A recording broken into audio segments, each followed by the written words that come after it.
आज हम basic concept of earth movement की बात करेंगे, जिसमें हम रोटेशन और रेवोल्यूशन की बात करेंगे, formation of day and night and season की बात करेंगे।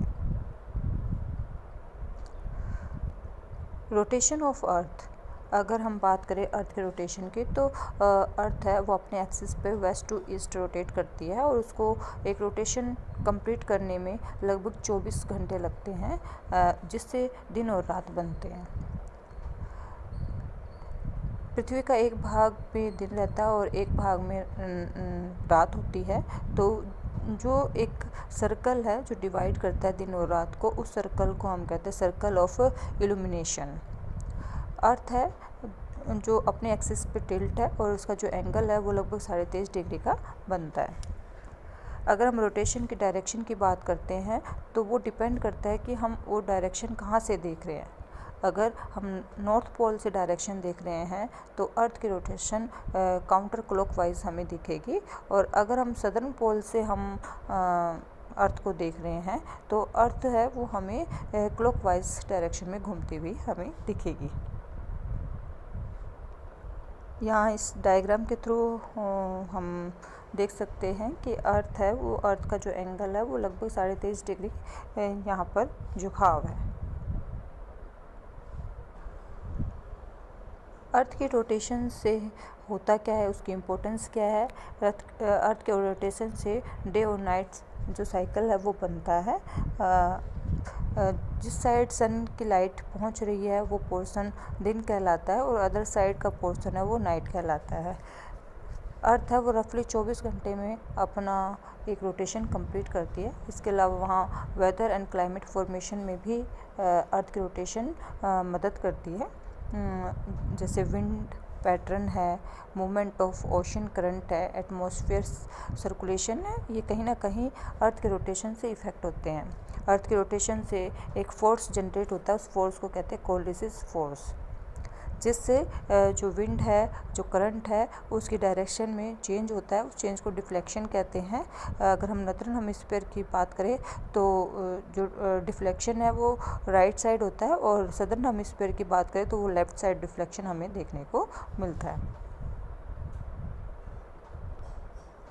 अगर हम रेवोल्यूशन ऑफ अर्थ की बात करते हैं तो जो अर्थ है वो सूर्य के चारों तरफ चक्कर लगाती है और उसका एक फिक्स पाथ होता है, उसी पाथ को हम रेवोल्यूशन कहते हैं। सूर्य है वो वेस्ट टू ईस्ट जो उसकी डायरेक्शन है घूमने की, और इसे हम एंटी क्लॉकवाइज डायरेक्शन भी कह देते हैं। अर्थ को अपना एक रेवोल्यूशन कंप्लीट करने के लिए उसको 365 दिन 6 घंटे लगते हैं। अगर हम रेवोल्यूशन स्पीड की बात करें तो अर्थ की लगभग 18.2 से लेकर 18.82 मिलियन पर सेकंड स्पीड रहती है, और हर साल 6 घंटे सेव होने की वजह से जो चौथा साल है उसमें 6 घंटे जुड़ने की वजह से एक दिन बन जाता है। तो जो चौथा साल है उसे हम लैप ईयर के नाम से हम जानते हैं, लीप ईयर। यहाँ पर जो सरप्लस डे है वो हम फरवरी मंथ में हम ऐड कर देते हैं। जो फरवरी मंथ है वो 28 दिन की जगह 29 दिन दिखाए जाते हैं, और 366 दिन होने की वजह से उस ईयर को हम लीप ईयर के नाम से जानते हैं। अगर हम बात करें जब अर्थ रेवोल्यूशन कर रही होती है, घूम रही होती है अपने ऑर्बिट पे, तो जनवरी के समय, लगभग 3 जनवरी के समय वो सूरज के नज़दीक आ जाती है। तब उसका डिस्टेंस है लगभग 14.7 करोड़ किलोमीटर रह जाता है, और जुलाई के समय ये डिस्टेंस थोड़ा सा बढ़ जाता है, 15.2 करोड़ किलोमीटर हो जाता है। यहाँ इस डायग्राम के थ्रू हम समझने की कोशिश करेंगे। यहाँ पर जो पृथ्वी है वो अपने ऑर्बिट पर लगभग 66.5 डिग्री झुकी हुई है, जिसकी वजह से अर्थ का कोई ना कोई पोर्शन किसी न किसी समय में सामने आता है। अगर हम बात करें 23 सितंबर और 21 मार्च की, तो जो इक्वेटर का जो पोर्शन है वो सूर्य के सामने आता है, और इस प्रोसेस को हम इक्विनॉक्स के नाम से जानते हैं। 21 जून के समय 21 जून को सूर्य कर्क रेखा पे चमकता है और 22 दिसंबर को सूर्य है वो मकर रेखा पे ट्रॉपिक ऑफ कैप्रिकॉर्न पर सीधा चमकेगा। पृथ्वी के रेवोल्यूशन से क्या इफ़ेक्ट पड़ता है, क्या इम्पैक्ट पड़ता है? सबसे पहले सीज़न बनते हैं, जैसे मैंने आपको बताया इक्विनॉक्स, समर सोलेस्टिक, विंटर सोलेस्टिक जैसे फिनोमेना जनरेट होते हैं। और इसके अलावा जो वेरिंग करेंगे अमाउंट ऑफ सनलाइट में, season change in temperature and weather, जैसे जैसे सीजन चेंज होता है तो टेम्परेचर और वेदर में भी परिवर्तन होता है।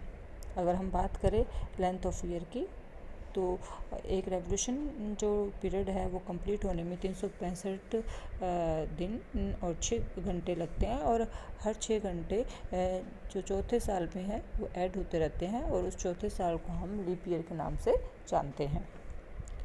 अगर हम सोलर एनर्जी डिस्ट्रीब्यूशन की बात करते हैं तो पृथ्वी का जो 66.5 डिग्री अपने ऑर्बिट पे एंगल होने की वजह से क्या है, जो अलग अलग जो सनलाइट है वो अलग अलग पार्ट पर अलग अलग समय में पड़ती है, और जिससे वहाँ का इकोसिस्टम, एग्रीकल्चर इफ़ेक्ट करता है। यहाँ रोटेशन और रेवोल्यूशन की बात हुई है, यहाँ पर अंतर को दिखाया गया है।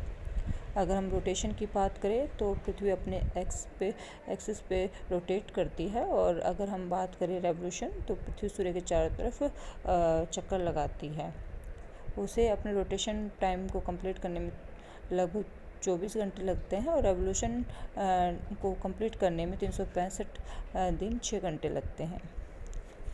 पृथ्वी है वो अपने एक्सिस पे 23.5 डिग्री झुकी हुई है, जबकि वह अपने ऑर्बिट पे 66.5 डिग्री का झुकाव रखती है। यहाँ हम इक्विनॉक्स, समर सोलेस्टिक और विंटर सोलेस्टिक को डिस्क्राइब करेंगे। इक्विनॉक्स लैटिन वर्ड से लिया हुआ है जिसका अर्थ है इक्वल नाइट।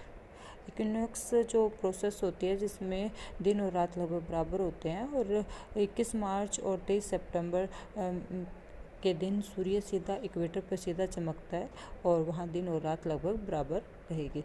उसी जो फिनोमेना को ही हम इक्विनॉक्स कह देते हैं।